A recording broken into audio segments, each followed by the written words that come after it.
It's Friday, the 9th of June, 2023. The last word in podcasting news. This is the Pod News Weekly Review with James Cridland and Sam Sethi. I'm James Cridland, the editor of Pod News in smoky Canada. And I'm Sam Sethi, the CEO of Podfound in sunny London. In the chapters today, Spotify cuts another 200 jobs, maybe an end to exclusives too. Is Tucker Carlson's first show on Twitter a podcast? What's new in Apple's podcast app coming to iOS 17?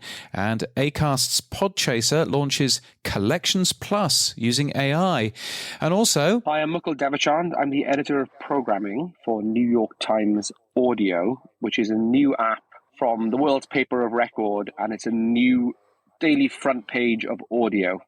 I'll be talking about that later. Hi, it's Bradley Davis here with PodChaser, and I'll be on later to talk about our new service, Collections Plus. Hey, I'm Josh Adley, the managing director of Listen, and I'll be back on the show later to talk about our recent deal with PodX. Hi, this is Staffan Rossell. I'm the CEO of PodX, and I will be back later to talk about our investment in Listen. They will. This podcast is sponsored and hosted by Buzzsprout. Last week, 3,445 people started a podcast with Buzzsprout. Podcast hosting made easy with powerful tools and remarkable customer support, and now AI to help you publish your show. And we're brought to you with Pod News Live, where podcasting connects in Manchester on June the 13th. You can get your tickets now at podnews.link/Manchester. Pod News Live, where the podcast industry connects. Get your tickets now at podnews.net/live. From your daily newsletter, the Pod News Weekly Review. Let's start off with story one. Spotify's to lay off 2% of its workforce, mainly from podcast groups. That doesn't sound good, James. Spotify's to cut 200 jobs from its podcasting division. These are substantial cuts, certainly affecting Parcast and Gimlet. And this is on top of the 600 jobs they did in January, which they axed. This doesn't sound good, James. Tell me more. No, it doesn't sound good. And I think particularly the jobs that they axed back at the beginning of the year were all over Spotify. And, that was a big cut. These jobs, 200 jobs, are just from the podcasting division. Now, I asked Spotify how many staff work in podcasting in Spotify, and they gave me a very mealy-mouthed answer, which was basically, we can't tell you. But there aren't that many people who work in podcasting in Spotify. If you take a quick look, Gimlet has around 125 employees. Parcast has about 40. The Ringer about 120. So you're not talking about an awful lot of people here. So cutting 200 jobs from that is a big cut.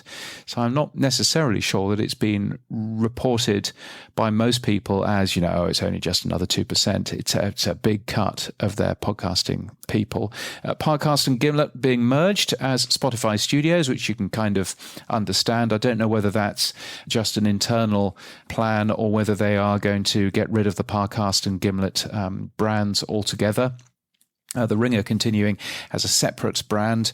And obviously, this is, 4 years since Spotify has started really acquiring podcasts in a big, big way. Yeah, it does make a lot of sense. Eventually, unless those brands were going to be, like Wondery, standalone, well-known and kept as a separate entity, merging them a bit like they did with Anchor recently, I think it makes a lot of sense. Bloomberg was also reporting that something odd's happening with Spotify.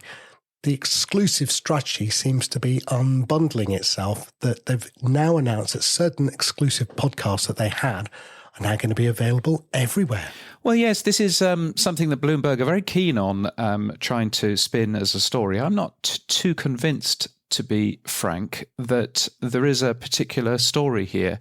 What Spotify have always done is they've always had some shows which are exclusive, some shows which are windowed, so they start as exclusives and then they're opened up. So the Obama's stuff was exactly like that. It sounds as if Emma Chamberlain's show Anything Goes, which was exclusive, is now not exclusive and available on other platforms as well. We hear that there are talks going on about Armchair Expert going non-exclusive relatively soon. Now, that's interesting because when Armchair Expert moved to Spotify to become a Spotify exclusive, Dax Shepard was saying that it was a 3-year deal. It's only been 2 years. So therefore, it does sound as if they're sort of, opening that up. But I'm not necessarily convinced that there is a big change of strategy here. And the company has actually said to Bloomberg, well, we've experimented with windowing shows for several years, and this experimentation about both wide and windowing content will continue. So not too sure. I think one of the interesting things is the new Louis Theroux show, which appears to be being promoted all over the place. And that is a exclusive at the moment. And the question, I suppose, is what happens when it's made available, wider? Well, the question is, will it be made wider? I listened to the first episode. If you're a Louis Theroux fan, it's total Louis Theroux. I'm not a massive fan, to be honest, so I found it quite boring. But there you go.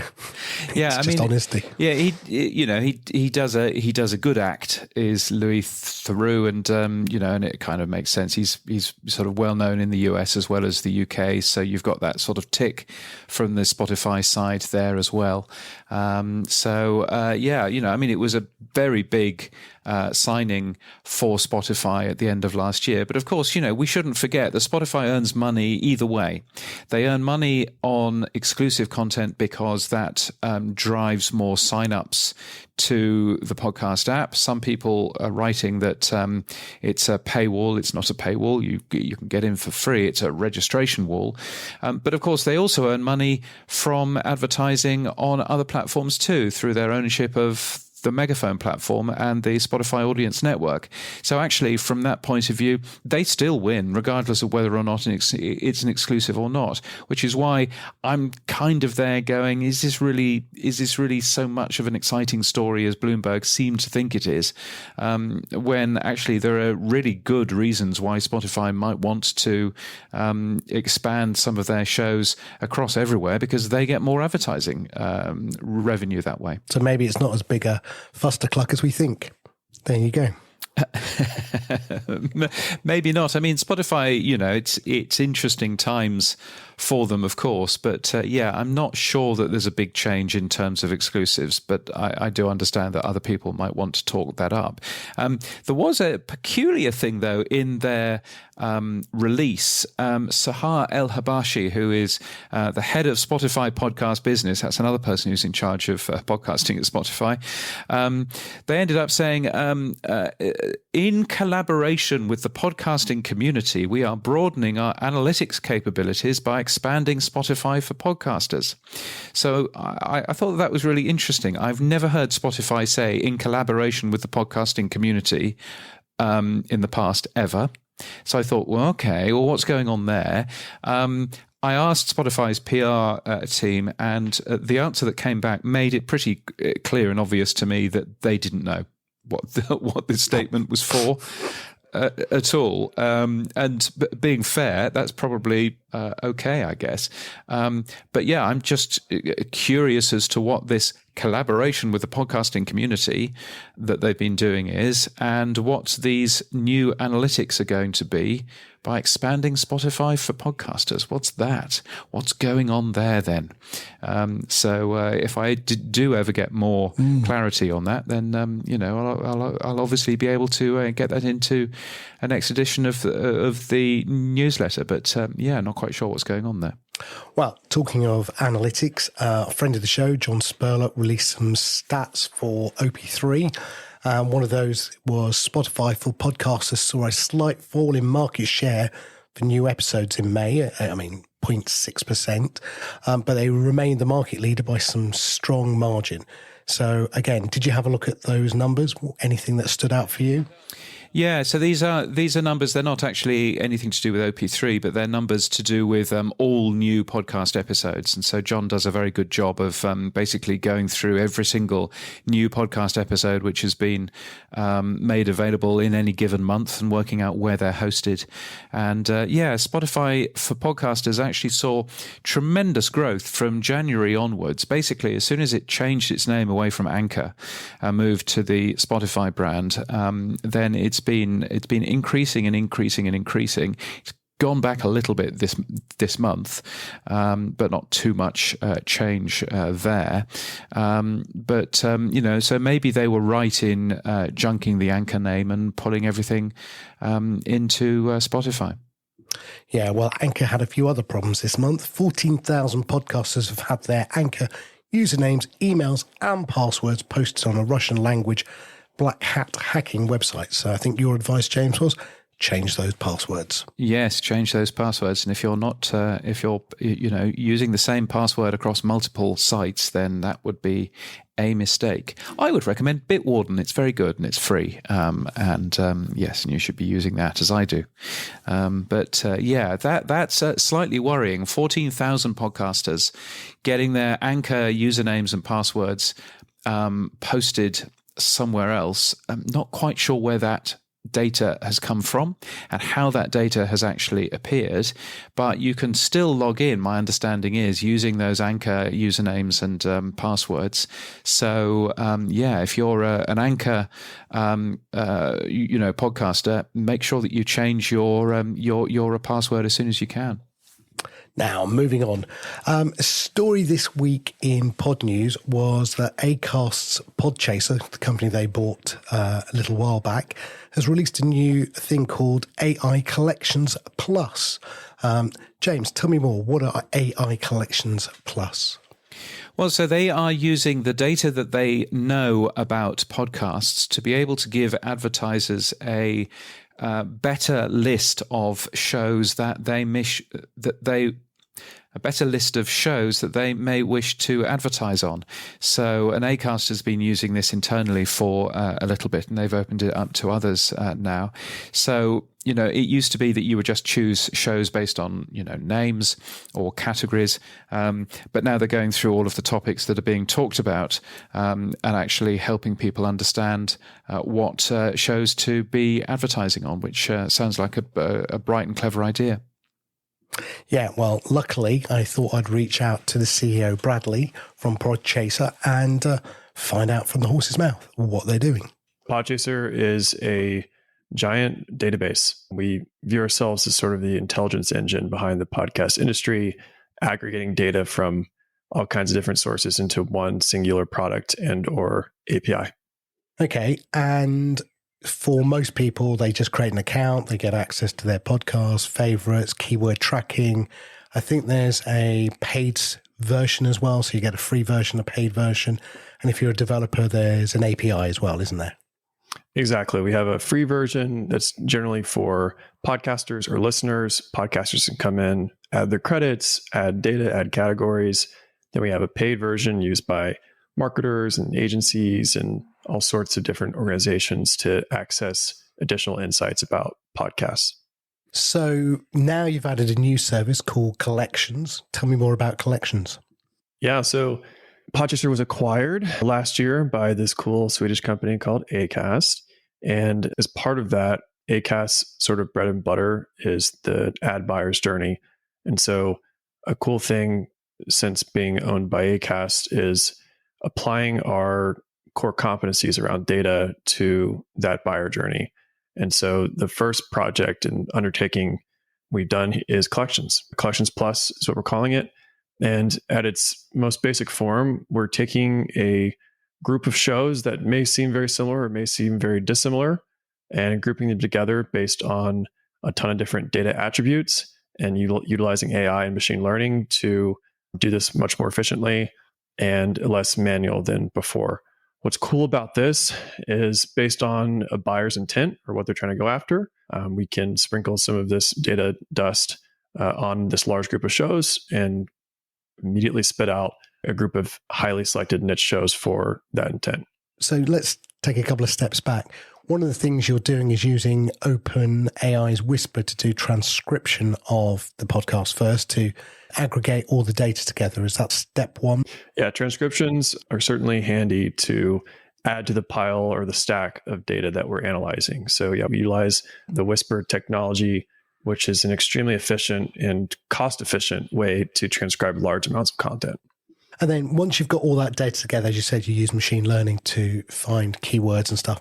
The good example I've heard before used is that you might have a podcast that traditionally would be, let's say, about cars, but suddenly there's an element within that podcast that talks about a secondary subject that wouldn't normally get an advertiser to be aware of it. Is that the sort of finding the needle in the haystack that you're working on? Yeah, there's sort of content matching, which I think traditionally has been, oh, this has Ford as a keyword and this show has Ford as a keyword. Those shows must be similar. So what AI allows us to do is make predictions and inferences about keywords that may seem completely dissimilar to the eye, especially if you're looking at millions or billions of different keywords. So that's the sort of content matching. Then there's also audience inference. So based on the tone or specific words or conversations in a podcast, AI can pick up on, based on how this podcast is talking, we can predict what sort of audience this is going after. And so we try to kind of blend those two things together to create links between podcasts. So I go into PodChaser. What level of account do I have to have? So this first is going to be available just through the API. Okay.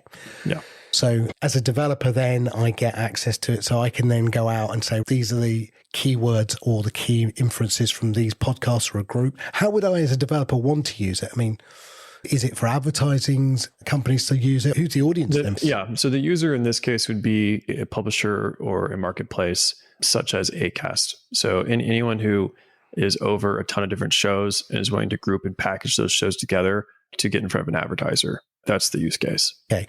One of the functions I would love, I guess, for me is to go in as a user.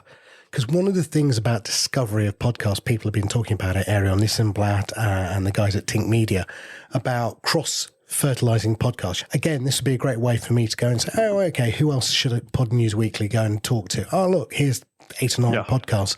Then I can go and create an ad that will get ingested into those. Is that something you plan to bring? So we have a version of this currently. It's a little bit different in how it functions. And I think that the technology from this will inform how we evolve what we call similar podcasts. So this is a free function. It's on the website. If you go to any podcast, there's a tab called Similar Podcasts, and that uses things like credits, keyword inferences, and some other signals to basically link the shows together. It also uses like the network, the category, etc. So Similar Podcast is available in the product, and it's also one of our endpoints for our API. That is going to be a bit different because it's more about the listener perspective of, if you like this show, you'll like this one, which is a similar but different mix of signals than an advertiser buying a cluster of groups or podcasts. Yeah, I guess that I'm thinking of a middle ground because I'm a host of an independent podcast. I'm not really looking to buy a campaign or anything, but I'm looking to find other podcasts that I couldn't find myself through natural discovery that might, through this new Collections Plus system, allow me to go and find without having the API access. Say, oh, okay, there's the 10 podcasts in my cluster that I think, actually, that's my collection of comparative podcasts. Yeah. I'm going to cross-fertilize ads on them. Totally. Cross-promotion is a very typical use case for our Pro product. I think what you'll see is within the actual product, kind of the ability to input what it is you want. So say I'm wanting a group of shows like mine for cross-promo, or a group of shows like mine for listeners and one for advertisers, and kind of let you play with the ingredients to spit out a collection. That's a good idea. Yeah. Cool. Availability now? Yeah, so this is available for any marketplace or publisher now. Like I said, it'd be through our API, and then this will trickle down into the Pro product over the next few months. Cool. And if I want to go and get it, where would I go now? What's the URL? The easiest way is to email me or Cole, Bradley at podchaser.com, or Cole at podchaser.com, and start a conversation. And we're really excited about the early results that we've seen with Acast and think this will be a huge deal for the industry. Bradley Davis from PodChaser. Good to hear them. And another great tool to help sell more advertising, which is a good thing. Moving on now, yes, I did give YouTube a little bit of a kicking last week, and it seems that it doesn't really matter what I say, James, because YouTube is now the most utilised podcast listening platform, I put that in quotes, in the US. 29% say it's the platform they use the most, followed by Spotify at 17% and Apple at 16%. And this data came from Cumulus Media and Signal Hill Insights. How have they come about to make, I guess, YouTube the number one podcasting platform, according to this? Yeah, well, Signal Hill Insights are a good company. They do some very good work in terms of that. They use a company called Maru Matchbox, which talks to 608 podcast listeners in April, and they of course asked them all kinds of entertaining questions, including which platform do you use the most for podcasting, and YouTube was the number one platform in terms of that, and that's great. I don't see that in the figures. And I don't think any podcaster sees that in the figures. So there's that big disconnect between what people are telling surveys like this and what is actually happening. So I'm not quite sure there what is actually going on. They also say that about 10% of the weekly podcast audience only consume podcasts via watching. So therefore, that would lend me to believe that there is YouTube stuff going on, but actually still there's an awful lot of listening on other platforms as well.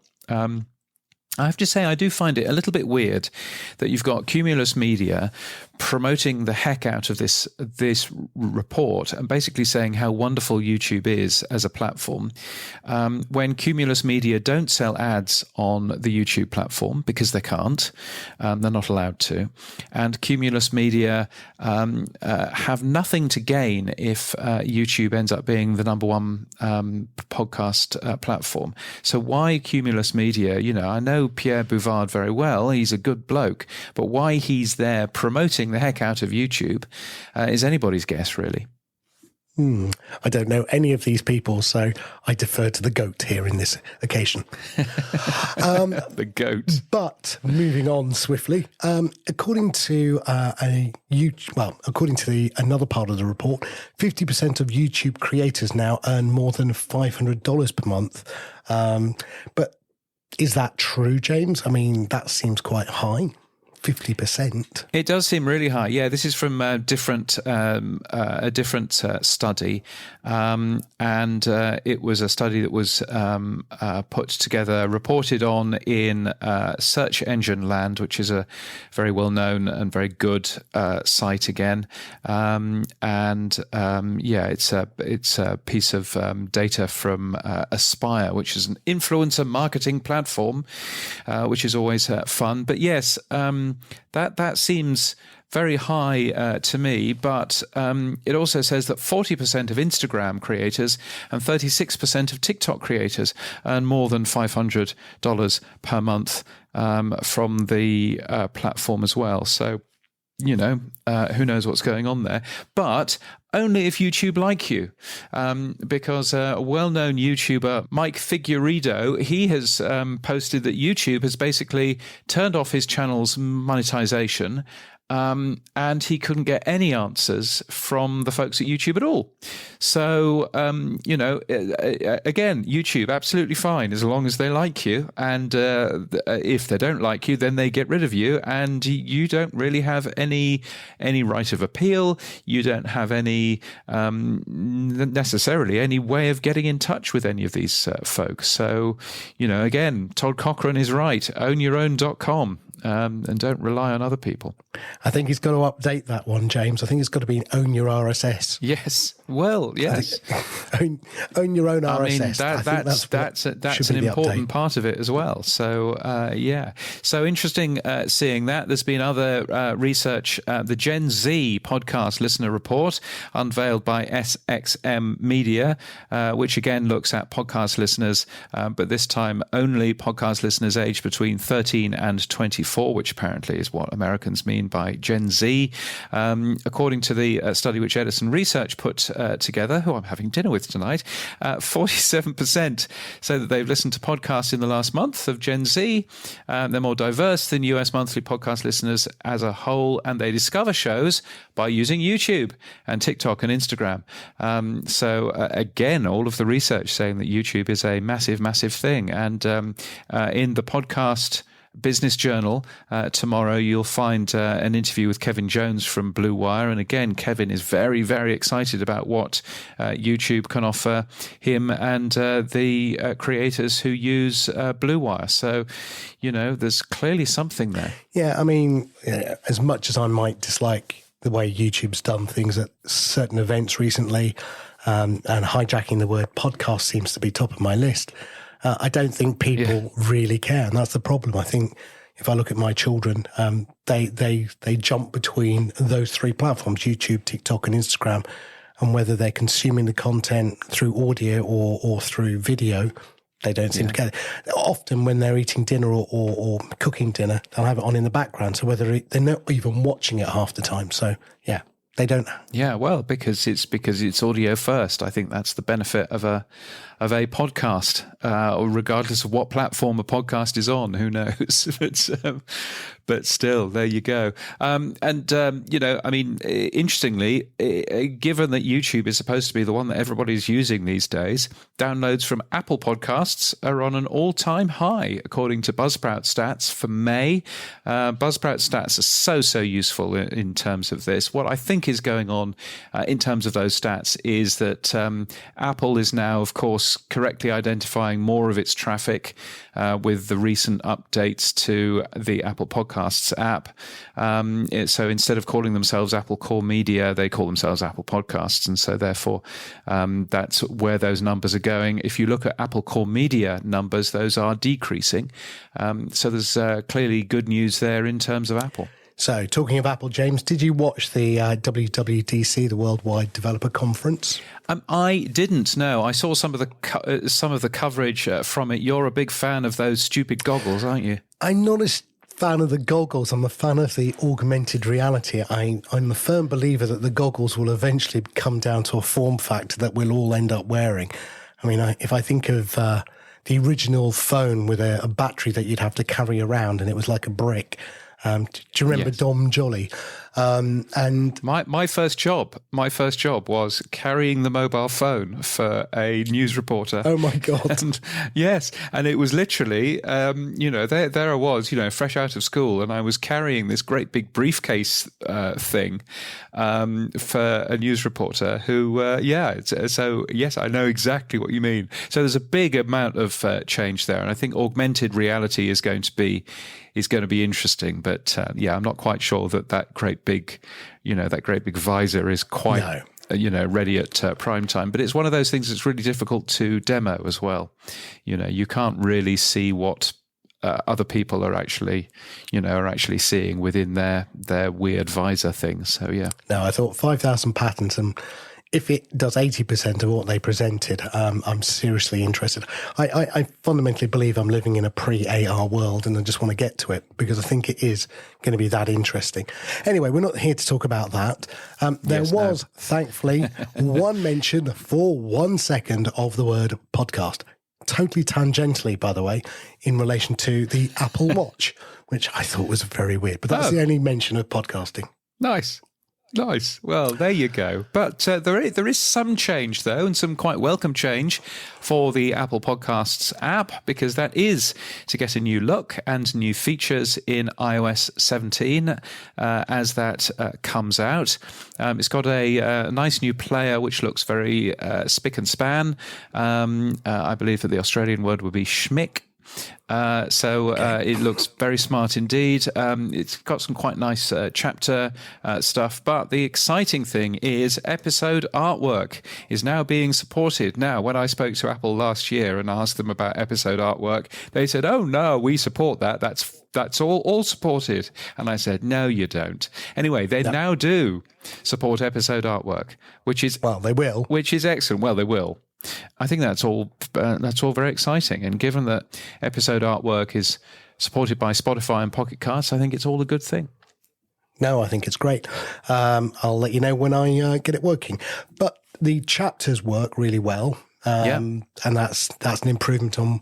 I still think they're too subtle. The place where they are still is a little bit subtle for non-techies or geeks, but anyway, I'm sure people will eventually find it. Yeah. And then the other thing that they've added, and I didn't quite understand it, but it sounds cool. If you subscribe to apps like The Economist or Calm, you'll get access to premium audio from those apps automatically. I wasn't sure what they were trying to do there. Linking apps with audio is what it sounds like, but what's the strategy here, James? Yeah, I think that they're linking subscriptions to that you do through the Apple App Store. They're linking those with additional stuff that you can get hold of within the Apple Podcasts app. And so basically they're trying to stop, it would seem, people like The Economist or Calm building their own players and instead just play all of your audio in the Apple Podcasts app, which is, I think, quite a bright plan, really.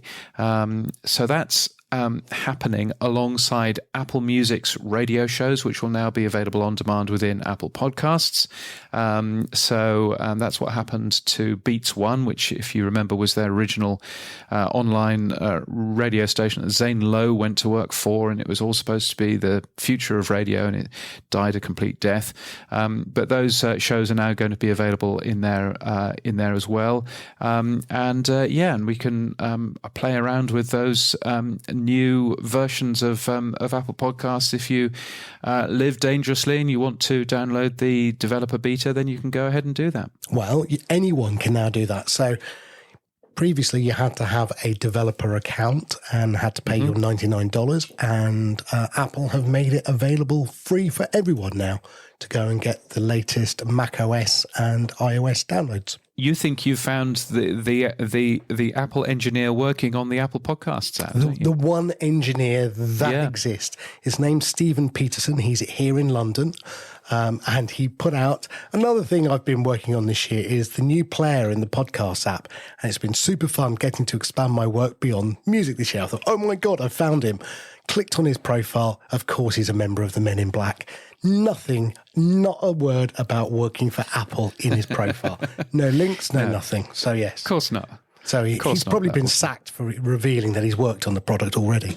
But well done, Stephen.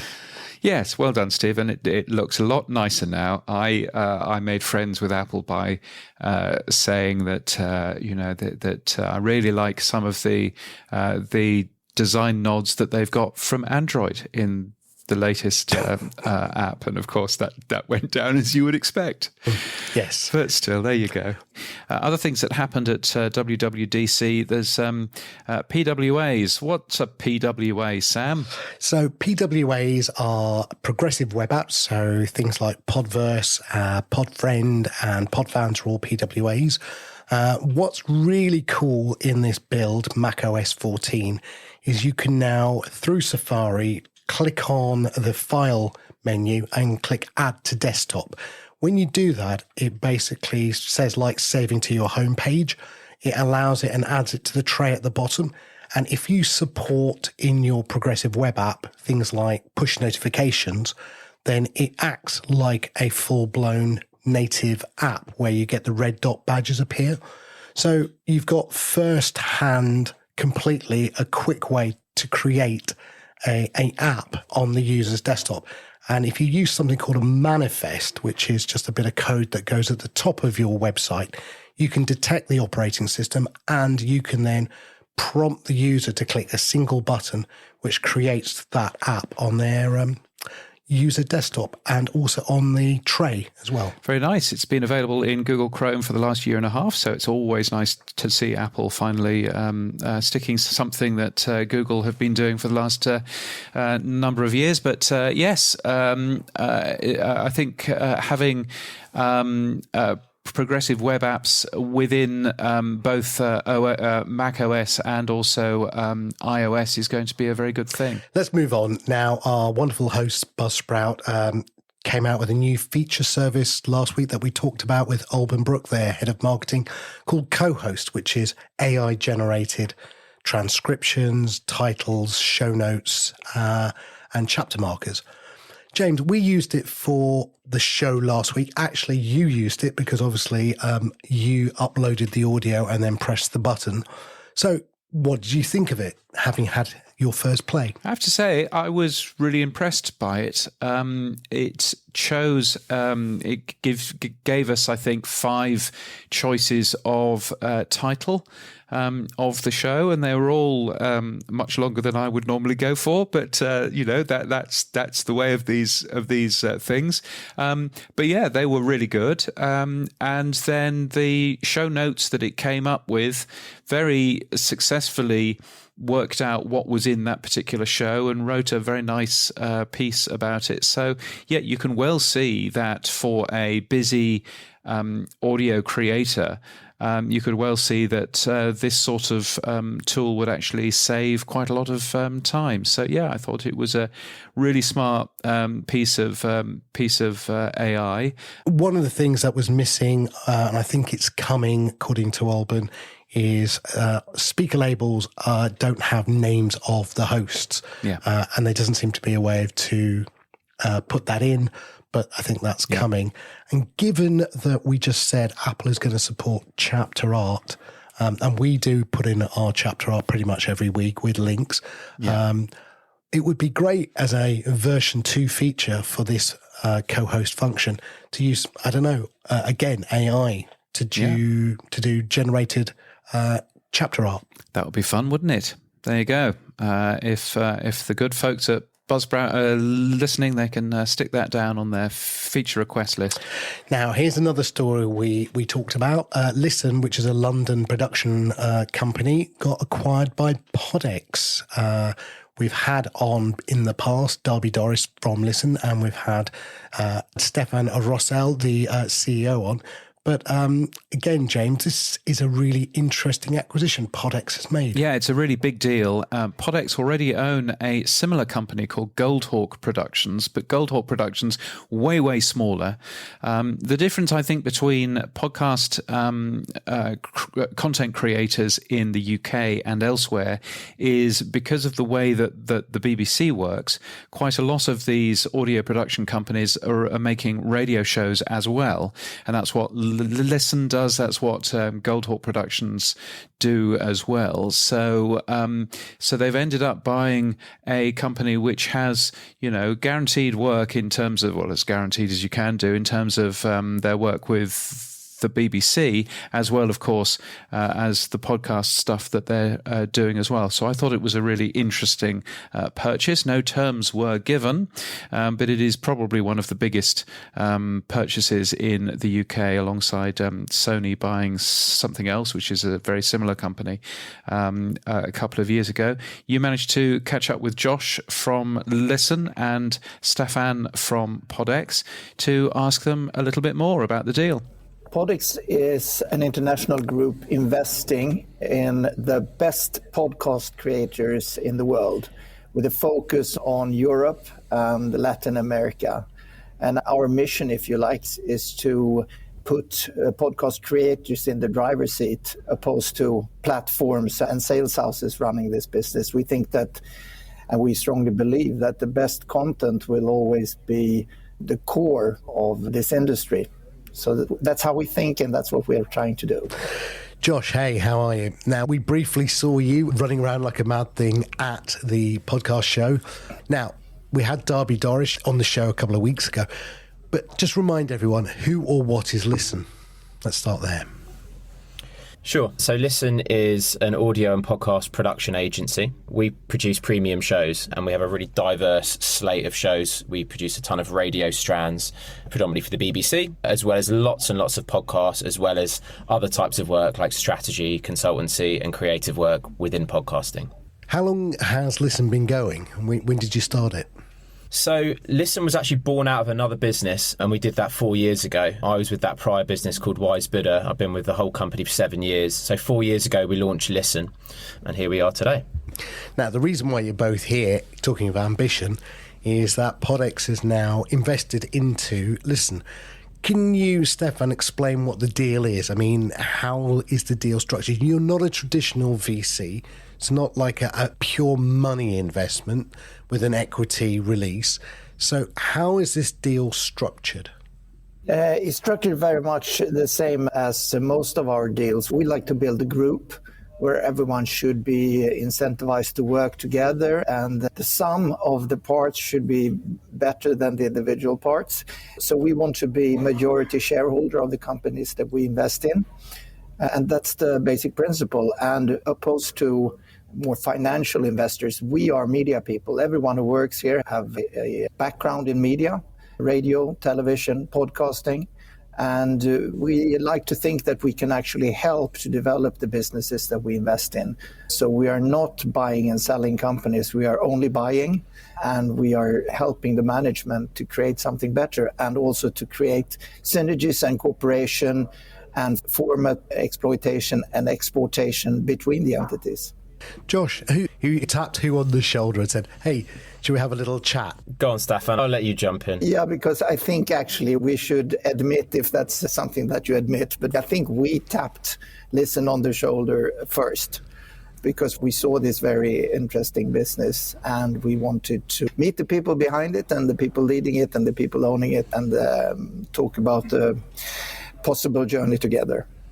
Okay, so when you got that tap on the shoulder, Josh, what do you think? Clearly it was out of the blue. I'm sure you weren't actively hunting for some acquisitions. Yeah, I think there's been little bits of interest in the business over the years because we're in a really exciting industry. And so when PodX came, I was really excited by the conversation because it felt like when they launched, they made a really big splash of what they were looking to do. And it felt like in the space that we're in, it was someone that actively wanted to invest in the sector. And I'm always interested in people that kind of have a long-term view of our sector and want to be ambitious with it. So we were really open to that conversation, but ultimately you've kind of got to work with people that you think that you can get along with and share your ambitions. So it's not an overnight process. You have multiple meetings, you have lots of conversations, you talk about business models, you talk about creative, and those happen successfully over a period of months, and here we are. So it was always nice to be tapped on the shoulder, and the conversations were really positive. Just to understand, how long ago was that tap? Are we talking a few weeks ago, a few months ago, or are we talking last year? We're talking last year. Okay, all right. Okay. Josh was like, should I say anything?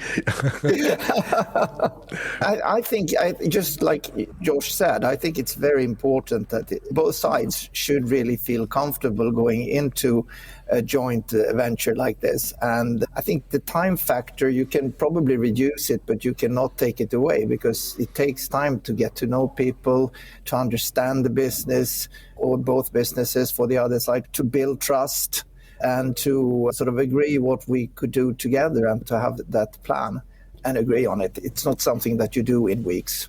Josh, what does it mean now going forward for Listen? What, if anything, has changed in your planning, or is it business as usual?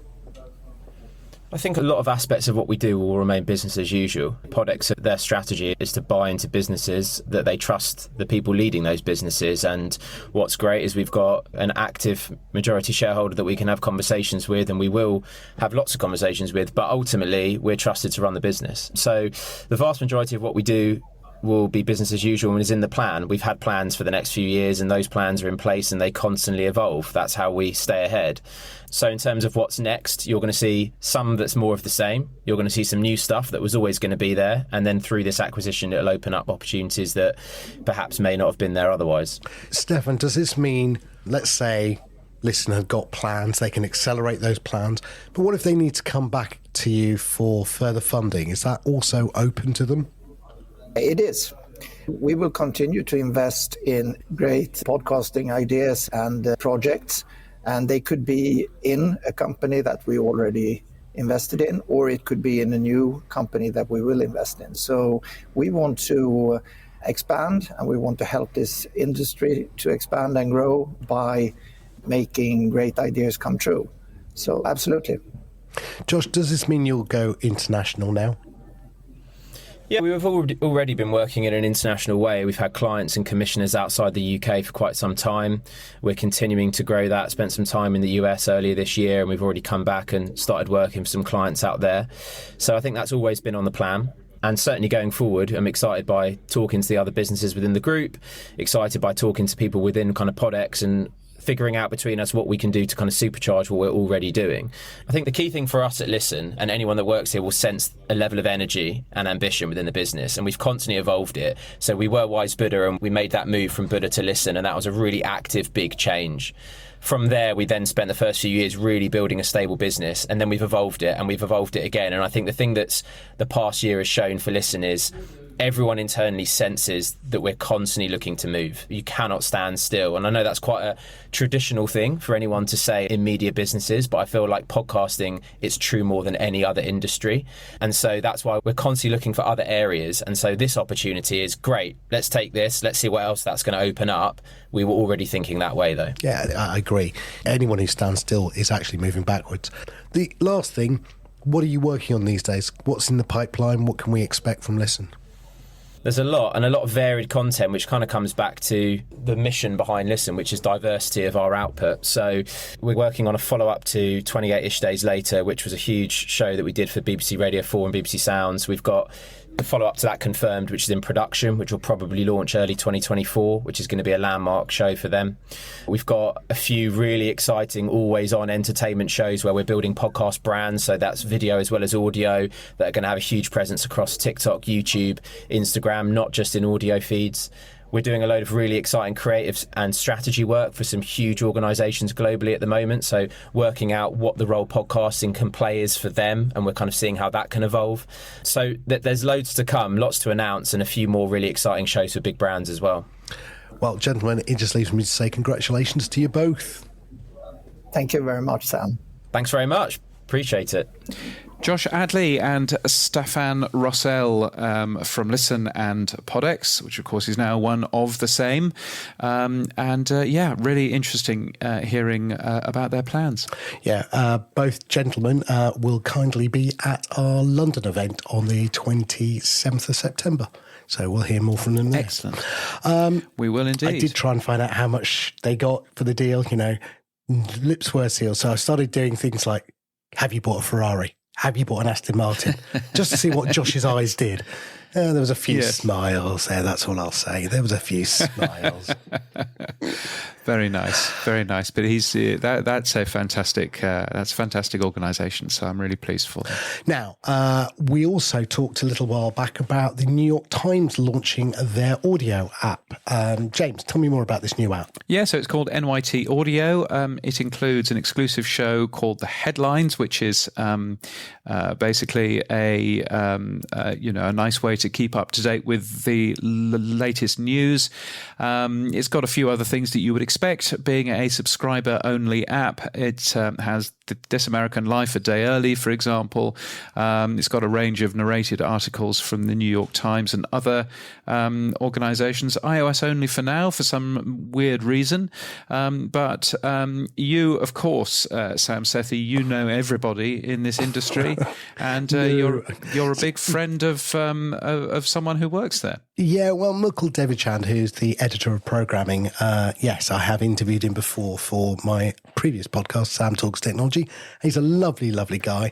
I've been trying to get him onto the show for months, and obviously he couldn't until they released the product. So, yeah, I reached out to Mukul and I said, hey, let's have a chat about this new app of yours. So, New York Times Audio. Let me tell you what my journey has been with it. So, as you say, 2 years ago, I was very privileged to be asked to join the Times, and I moved from London to New York.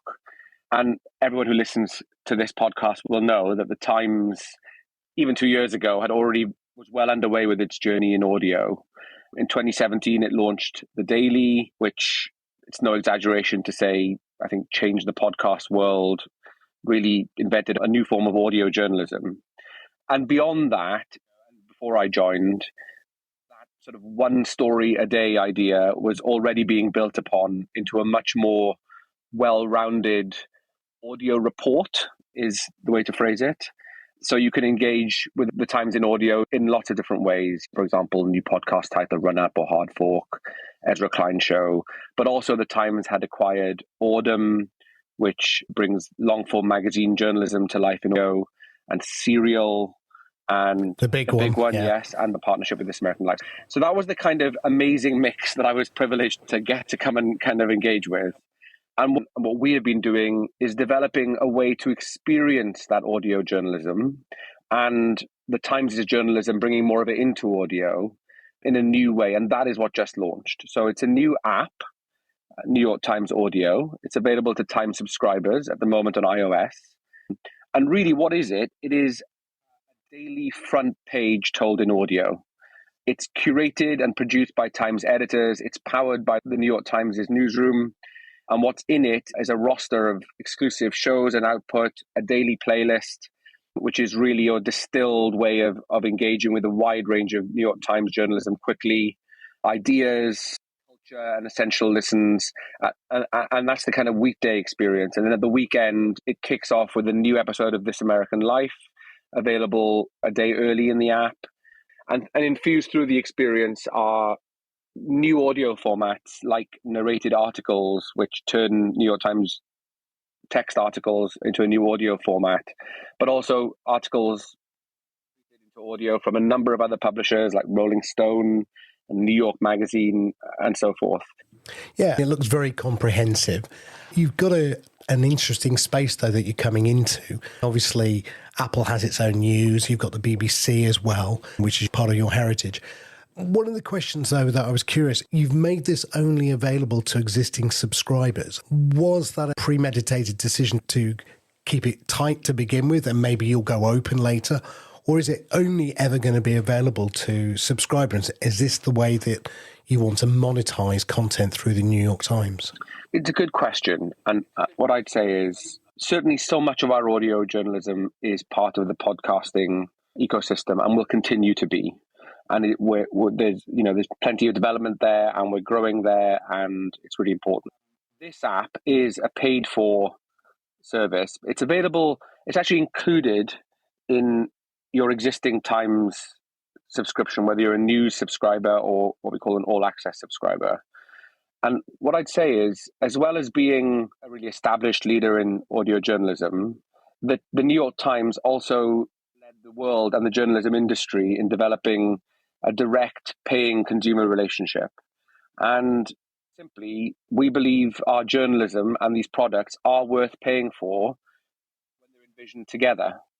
And that's what New York Times Audio is. It adds incredible extra dimension and value to your New York Times bundle. And the New York Times bundle, honestly, sincerely, I would say is already quite a wonderful thing, right? Not only does it provide really like world class journalism that is not available elsewhere, but also games, cooking, The Athletic, and now a new listening experience that really adds value to your life as a Times subscriber. So the way we see this is that we're creating more and more reasons why being in that relationship with us is better than not being. Yeah, one of the statements that came out was the New York Times wants every second of your day. And I think Alex Rayner, the Times head of audio product, said that the New York Times is aiming for what they call yellow up for grabs blocks of times, gym, commute home and chores. So is this a 24/7 type platform that you're trying to aim for? I think what we have done and what we do in programming the app is we're aware that, and I don't need to tell you this, Sam, because you like listening to stuff, right? Yes. But smart, curious people are engaged with us and want to be engaged with us through the day, through the week. And audio is just a fantastic way to consume ideas, to consume stories, to consume journalism. And so what we are doing is finding ways to make more and more of the work of our journalists available in ways that suit the moments of your day, that suit, the frames of mind that you might go through the day. And we think that's a service, and as I said, to use the jargon, a subscriber benefit, and can be a wonderful service for people and increase your level of access to what is some of the most important journalism that you can consume that helps you understand the world. So one question that James will ask, I know, because he has an Android phone, when will it be on Android? Get me back on again, Sam, in the future, and we can have that chat. At the moment, we are focusing on the iOS audience, and to be honest, that is where we normally launch new product. So that's where we are at the moment. Now, given one of your backgrounds, I remember when we last spoke at the BBC, you were producing an AI bot for the BBC. Can you remind me what it was called? I was searching back through my brain. Thank you for remembering, Sam. That was at the time I was part of the BBC Sounds kind of team, and we were developing a bunch of services for smart speakers, like, for example, the interactive audio news and the BBC Sound skill. One of the things that we piloted in beta was a BBC synthetic voice called Beeb. Right, that was it. Now, given your history and your knowledge and background, and with the AI glory days that we're having again, is this something that we can expect you might be bringing to the New York Times? Is AI going to be helping me recommend articles, summarizing stuff for me? Are you going to be doing any of that sort of thing with the New York Times?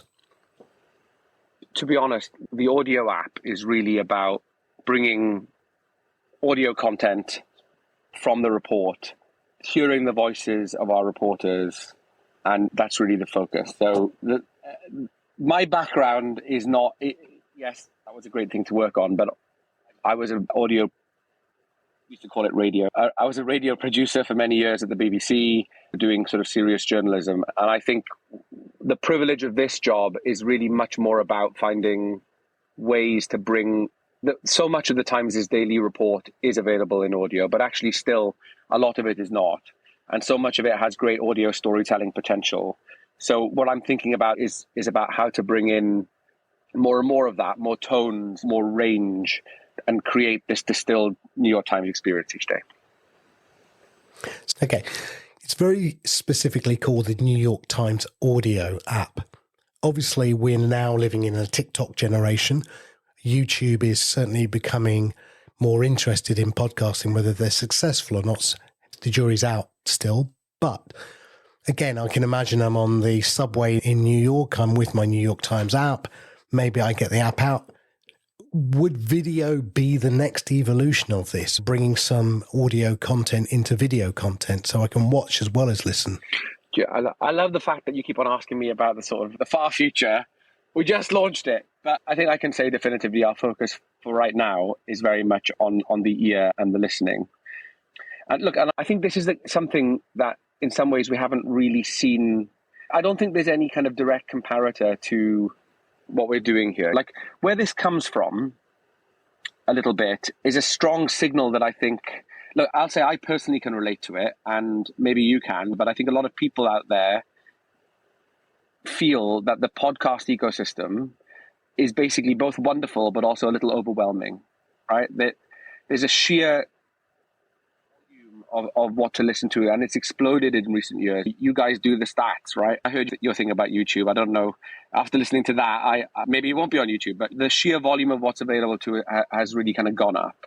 And I think that leaves people with a problem of deciding what's worth listening to every day, right? And especially for what we care about here, which is inform people, journalism.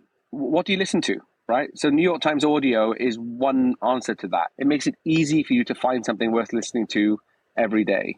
It is completely anchored in the world around you. When you open it, you'll get a sense of what's happening in the world. You get the top stories, but you'll also discover what our editors, and that's actually me and my team at the Times, are picking to meet the moment, tell the story of the day. It's really like audio journalism from the ground up. It's a front page. And that's why people come to the New York Times in print. And we hope that you will come to us in audio, right? It's stories that are different every day. We change the mix. We look at what's happening in the world. We look at what's going on in the culture. We want to catch you up, but we also will offer you serendipity. We want you to go deeper on certain things. So I think the choice that we're offering, and this is where we're doubling down, okay? This is the relentless focus, is we all go to big platforms, and you can go to big platforms, and there you'll find a volume of content, and it'll be very varied, and you'll have to sift through it. Or you can come to us, and we'll curate a really essential, interesting, high-quality audio journalism mix. And that's what this is about. Yeah, I mean, newspapers traditionally, that's what editors did. They picked the best of the day and got great writers, aggregated it all together and presented that to your front door, which is what you're doing now. I get that. In terms of interactivity, being a digital medium, is there any mechanism for me to comment, feedback? Because obviously you have newspaper as a single one-way broadcast medium, right? It's telling me I read it and that's it. And in the old traditional words, you used to write a letter to the editor and get it published, right? We're here in the digital world. Again, not having had the privilege of using the app yet, is there a mechanism for me as the subscriber to say, oh, I've just read this lovely article, now I want to comment back on it? Yeah, look, I think there's a theme in a lot of what we've been chatting about, right? We've been talking about some of the stuff that I did at the BBC, we talked about video and interactivity.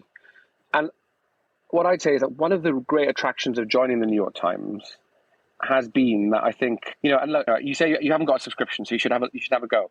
But even just look at it without the subscription, like the world of digital media, I think it's maybe 170 years old. So it's a very traditional journalistic organization. It's the paper of record in America and I think the world really. However, we have been very successful at putting that marriage of really journalistic thinking with new forms of storytelling that really work for the mobile or the technologies that we're in right now.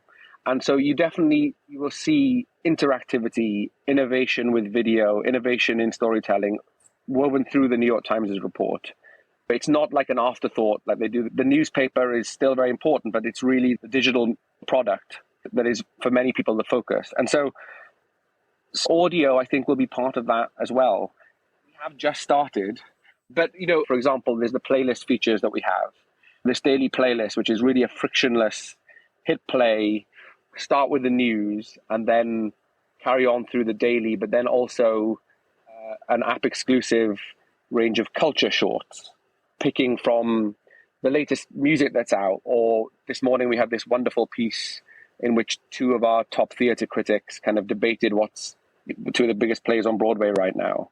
And then we ended it up with another culture piece, but we end up often with a narrated article, this was profiling the Disney executive who's pushing in that, their new live shows, right? So it's kind of going deep on that. I think tomorrow we're featuring a narrated article that is to do with a piece looking back at the history of wildfires. So very topical right here in the United States, but a very deep piece of journalism, which is making it into because of what we're doing. And so the innovation right now is very much about understanding your day, where you are, the uses that you might be in, and trying to provide just the perfect listen for that. So one of the criticisms of newspapers today is that obviously they can't refresh continually through the day because it's printed, it's in the shop, that's it. So sometimes by the time you pick the paper up, the story's moved on and it's pretty dead. So with the app, do you reprint that continuously through the day? Or is it a download once and then the download again like the newspaper? So I'm just trying to understand, with you being the editor of programming, do you go, right, no, that story's moved on, we do it? Or is it an audio fixed copy of the newspaper editorial? It's a good question. And I think it's probably a little bit of both, in the sense that we really aim to keep a fresh mix each day. And the principal kind of refresh is done for the New York morning. It's actually done from London, but we think really about the mix that you're going to get that day.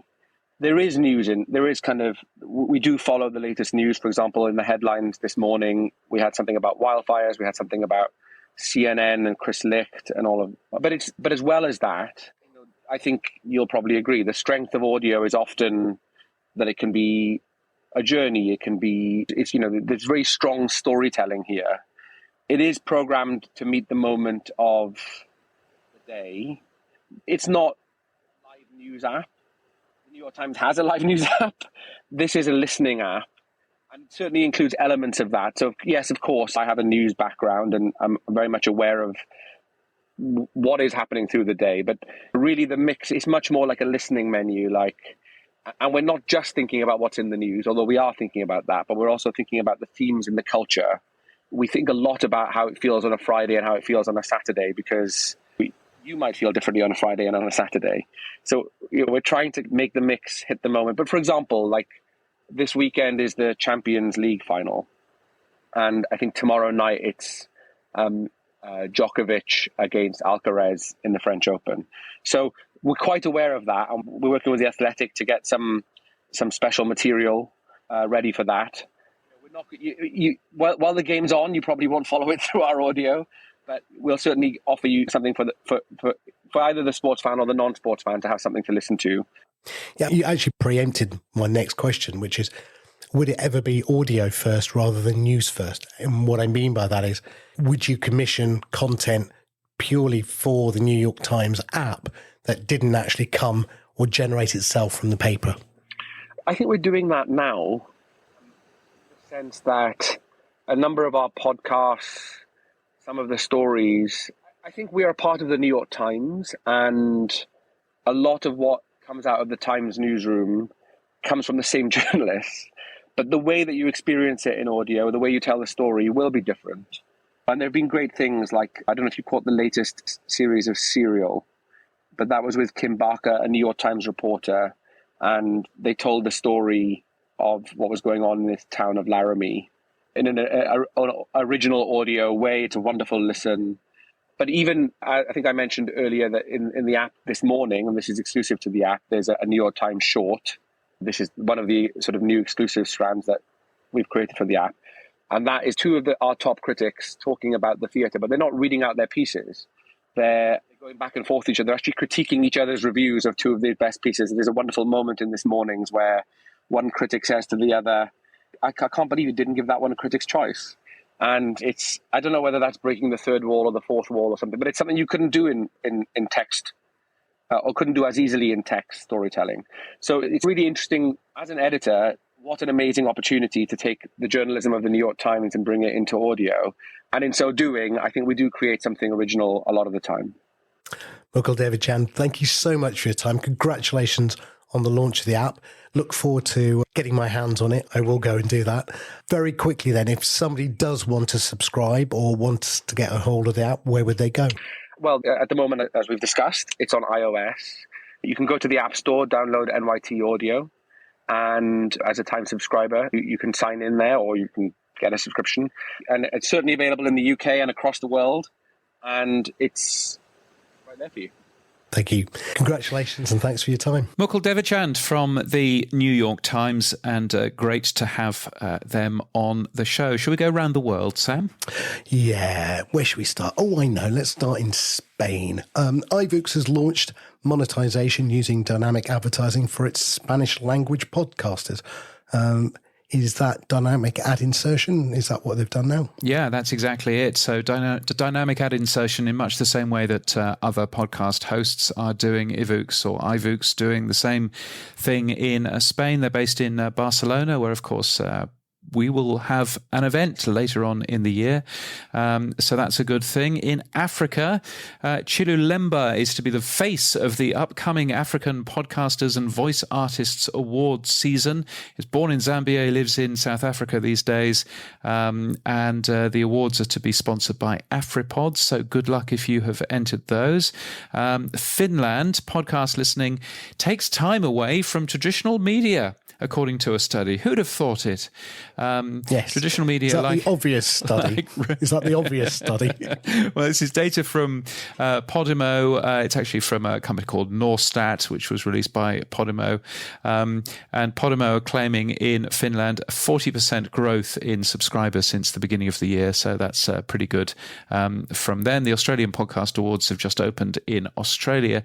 And finally, in Vietnam, Pod News this week had our latest look at podcasting in the East. And the absolutely fascinating article. Guangjin Yo, who has written this series of articles for us, he'll be speaking at Radio Days Asia in Kuala Lumpur in early September. He's done a really good job of going through the history of how Vietnam podcasting works, why it's a bit different in that country. It turns out that because the roads are so dreadful, actually there's not very much listening to podcasts in cars, as one example, or indeed on the back of your motorbike. So that's quite interesting. But it's a great read. So if you have any interest in understanding how podcasting works in Asia, then you should absolutely be checking out some of these articles. You'll find all of those articles, including the deep dive in Vietnam, at podnews.net/articles. The tech stuff on the Pod News Weekly Review. Yes, it's the stuff you'll find every Monday in the Pod News newsletter. Here's where we do all of the tech talk. There's quite a lot of it, which is exciting. But we'll go through some of the new things. Disco Free by Headliner was launched this week on Product Hunt, which is an AI-driven podcast discovery tool. It's a very clever thing that basically surfaces your podcasts in articles that are relevant to that, which is quite nice. Pocket Casts, did you have a look at their self-serve ad booking system, Sam? No, I haven't had a look at all, no. So I can pretend, but the reality is no. So over to you, mate. Well, I tell you what, there's clearly a business there, because prices for you to promote your podcast, they start at $1,700 in this app, and they go up to $5,000. So you're paying, anywhere between $1 and $10 per tap, which sounds tremendously high to me. But it's probably a thing. Hang on a minute. Wow. Hang on a minute, those CPM rates are mental. Yeah, they're mental, aren't they? Absolutely mental. I couldn't possibly justify running an ad for this show in there. I mean, that doesn't make much sense at all. But it's a popular app and people are using it, so I suppose that they can go out and command those sorts of numbers.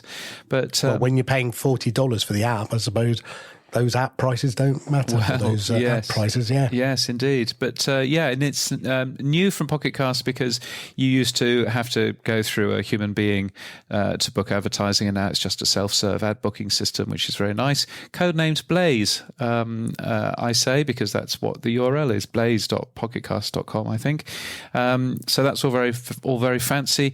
They've also updated their privacy policy. I couldn't really see any big changes. It just looks as if they've spent lots of money on lawyers for a new privacy policy. The one thing that I would say, though, and what I quite like, is that they've made their privacy policy available under Creative Commons. So if you want to nick it and use their privacy policy for something that you're working on, then go right ahead. I mean, obviously change the information, because otherwise that wouldn't be your privacy policy, but go right ahead, which is, I think, quite a nice plan. So hurrah to Automatic for doing that. And also Albi is partnering with Podcast Guru to offer value-for-value payments to podcasters in the Podcast Guru app, which I downloaded the other day and promptly uninstalled again, but nevertheless had a quick look at, and it's a nice app, and I think they're supporting boosts. Didn't look as if they were supporting streaming sats, but maybe I didn't look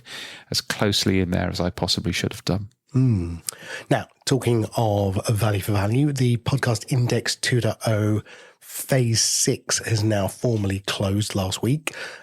These new tags that have been voted in need to be formalized, but some of them are very cool. We'll go through a few of them. The podcast remote item tag, James, what is it? Yes. So, and by the way, I should say that the tags, the phrase was voted in inverted commas. It's basically enough of the community thinking that they are a good idea to move them forward. So that's what's really going on. Daniel said yes. No, Daniel says no, I think, more to the point. But yes, so there's no actual voting going on there, just in case that's important to anybody listening, Adam Curry. So yes, the the remote item tag is pretty cool. It allows other episodes or items to be referenced, and it's particularly being used around the value time split. So it's being used around being able to play, for example, music in a podcast and knowing that the right people are getting paid for that music. So the remote item is being used in that, and that I think makes an awful lot of sense. I think the other plans for using remote item bluntly don't make an awful lot of sense, but it's great to see it's being used in a place which does make an awful lot of sense. So that is nice. The other few that I'm going to mention are Podroll, which you and I have spoken about on this very show before, which is a way for us to recommend other shows in a list that might appear in your podcast app. The Pod News Daily RSS feed supports this, as I think does this one too.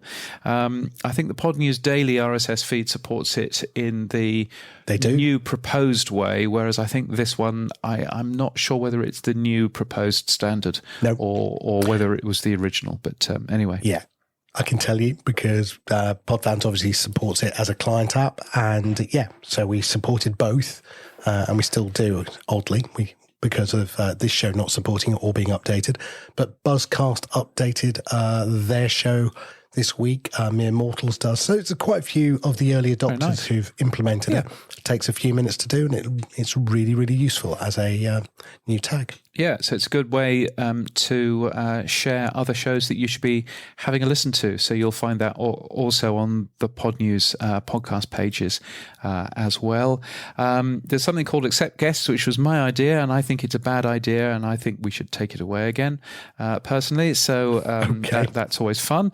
And there's a few more as well. Update Frequency is the other one, which Nathan Gathright came up with, which is a way for a creator to indicate when episodes will be made available, and that's actually a pretty good, well-spec'd piece of code there, particularly spec'd to help if you are a fiction podcaster, for example, and you're producing, 6 shows and they come out on these particular dates, then you can actually specify that.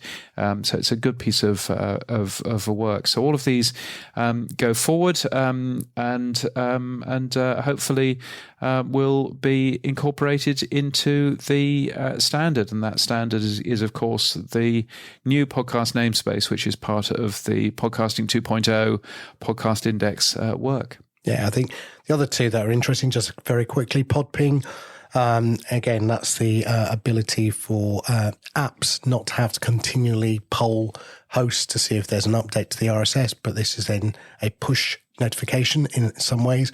And now you can put in your RSS feed whether you are Podping enabled or not, so that's quite nice.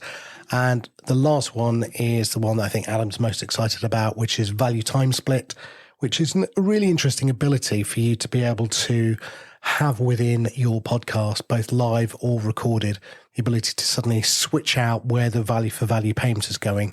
So you might, for example, have a music track that you're playing in your podcast and you want to pay the music artist, and you can then set that with the value time split for pay now 90% of any streaming sats I'm receiving for the time of this recording of this show. Yeah, it's a really good, really interesting thing. It's obviously got real use for music in there, but it also has use, for example, for interviews. So if we were to enable it on this particular show, then maybe, the interviews that you've heard, maybe some of that money goes to the people being interviewed, which again is a good thing. So really interesting seeing all of that. Podcast events on the Pod News Weekly Review.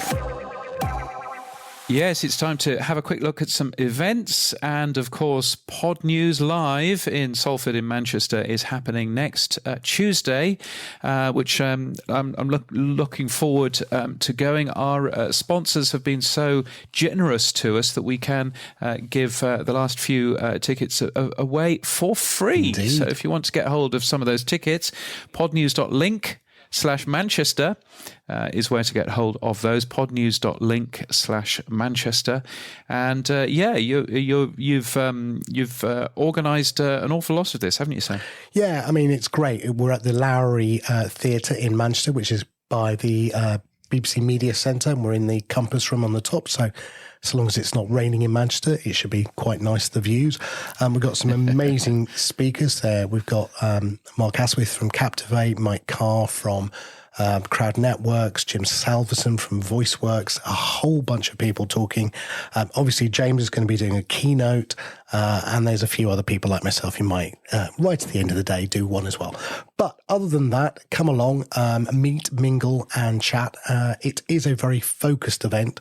So, we are talking about the business of podcasting rather than the generics of podcasting. Yeah, and I'm really looking forward to it. Show and tell is always a good thing, so it should be really good.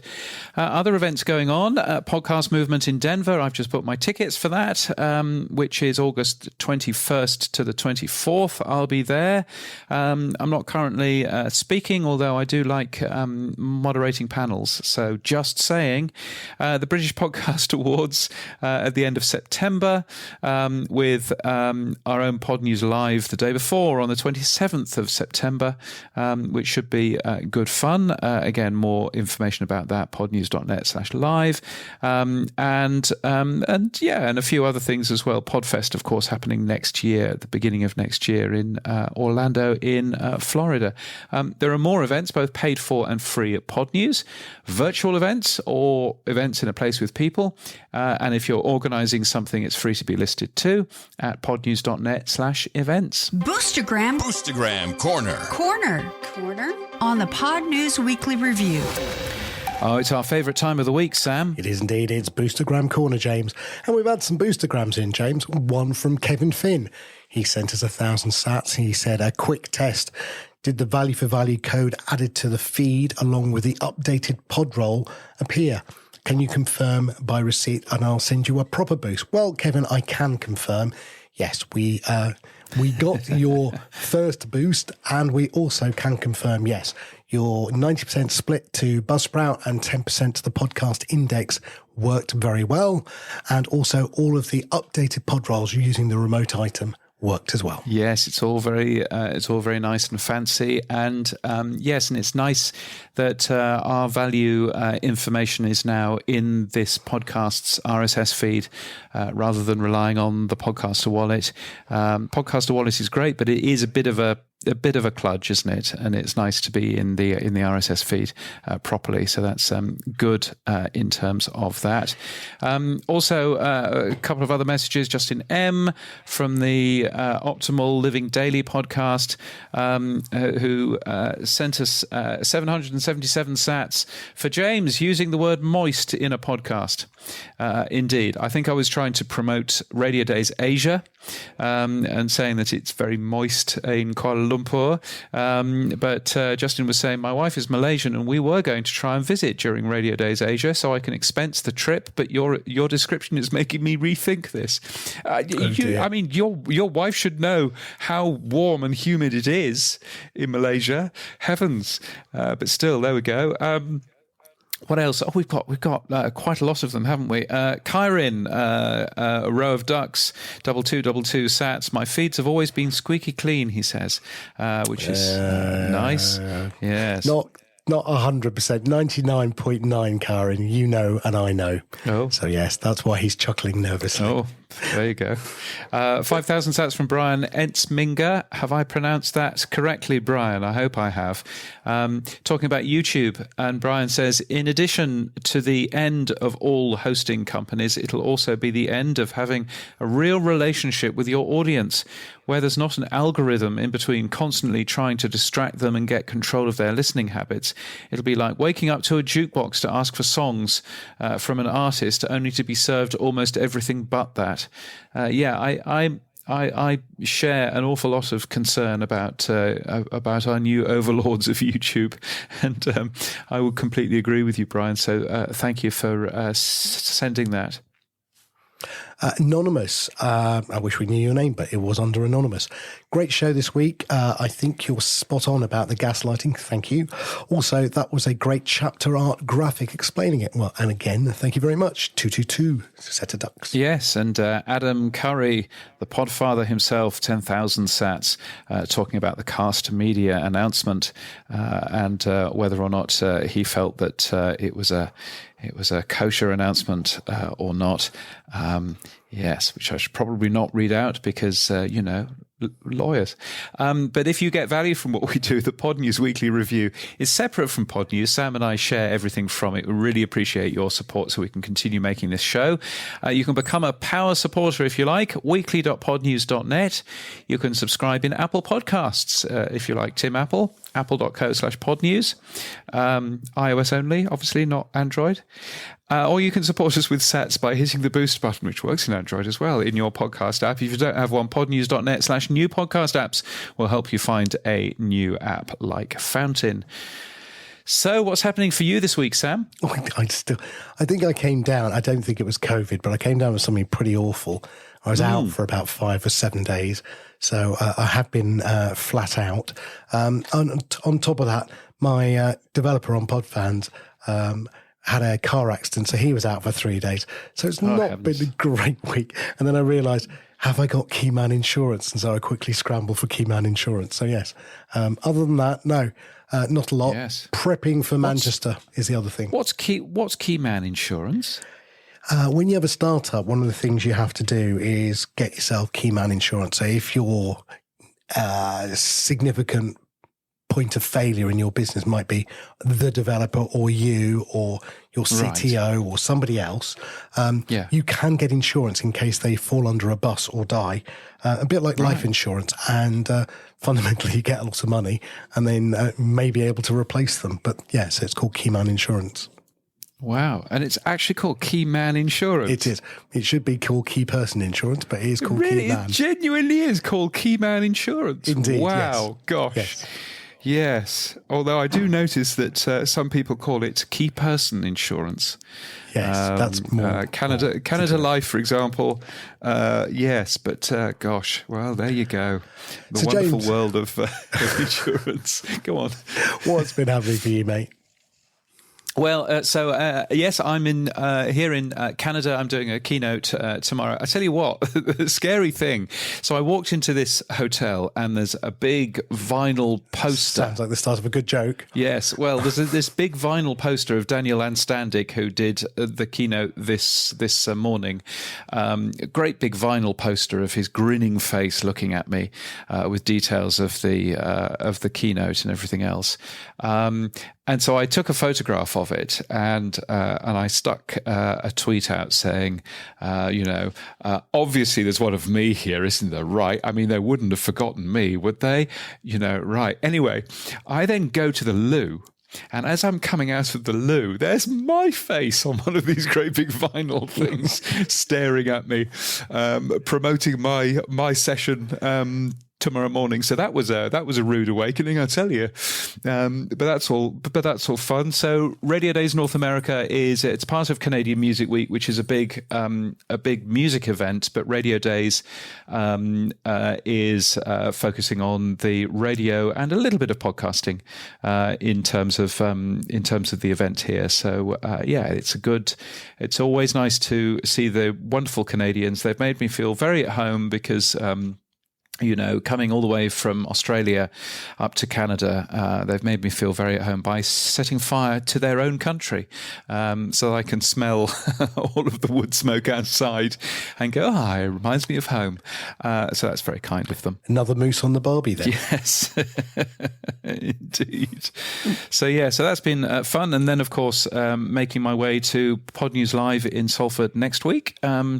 Over the weekend, so that should be good fun. And you have a nice holiday after the Pod News Live, which is excellent. So there will be a guest host this time next week. Maybe it might be a Canadian guest host. Maybe I can have a chat to someone who is here and get them doing that. But yes, that might be fun. I was going to say, and as they won't need that poster of you again. Yes. How are you fitting it into your suitcase? Do you know, the wife has already asked for it. What? So when you're away, they can leave it in the lounge and just pretend you're still there. And I've said no, I'm not bringing it back. But the weird thing is that they're not. If I'd have walked past, and I think this tells you everything about where we are in terms of technology. If I'd have walked past that being shown on a big flat panel screen, I'd have gone, oh yeah, that's nice, and walked past it. It's the fact that it's printed out on vinyl and stuck up somewhere. So it's not a piece of, online ephemera.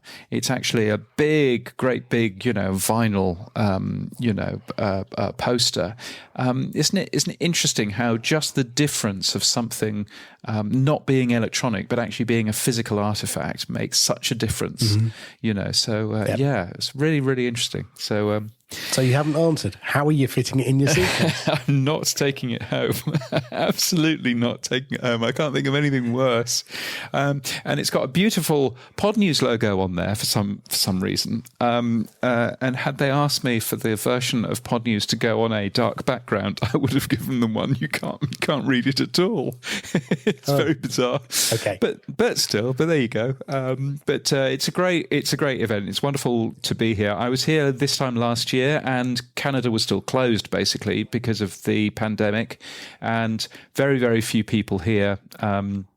And really not an awful lot was going on. The place is completely changed, and the city is full. And Pride Month is up and running here in a massive way, and it's just a really buzzy place to be. And that was certainly not the case last year, so that's really good. And that's it for this week. Thank you to our guests.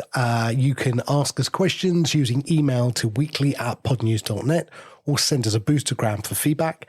If your podcast app doesn't support Boost, then grab a new one at podnews.net/new podcast apps. Yes, our music is from Studio Dragonfly. Our voiceover is Sheila D, and we're hosted and sponsored by Buzzsprout. Podcast hosting made easy. Get updated every day. Subscribe to our newsletter at podnews.net. Tell your friends and grow the show. And support us. The Pod News Weekly Review will return next week. Keep listening.